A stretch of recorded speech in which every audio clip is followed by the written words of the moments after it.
балдарыбыз көп болуш керек. Кыздарыбыз, келиндерибиz көп төрөш керек. Мурдагыдай 1ден 2ден бала болуп токтоп калбастан 5ден 6дан 7ден 8ден 10дон бала төрөшүбүз керек. Нехватка воды в Центральной Азии может спровоцировать серьезный конфликт в регионе. Мамлекеттин коопсуздугу анын элинин санына жараша болот.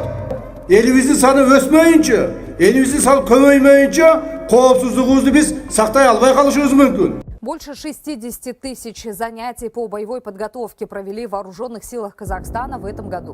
Больше всего тренировок выполнили сухопутные и десантно-штурмовые войска. Причем свыше 17 тысяч учений прошли ночью. Это говорит о том, что солдаты и офицеры все чаще оттачивают навыки в условиях, которые максимально приближены к боевым. Отмечается прогресс и в работе.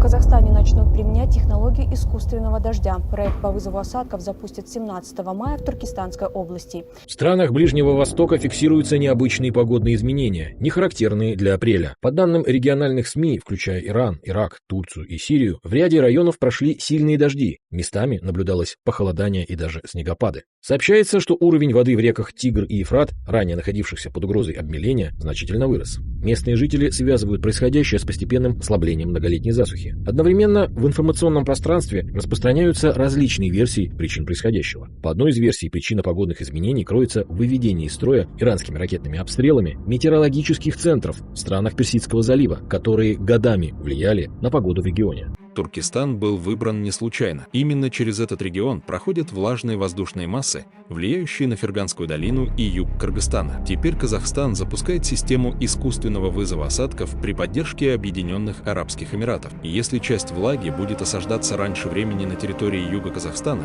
Кыргызстан может начать получать более сухие воздушные массы. Под угрозой могут оказаться Ошская, Баткенская и Джалал-Абадская области. Это может привести к засухе, снижению уровня воды, дефициту полива и ухудшению урожайности. На фоне водного кризиса в Центральной Азии подобные технологии постепенно превращаются не только в климатический, но и в геополитический инструмент влияния.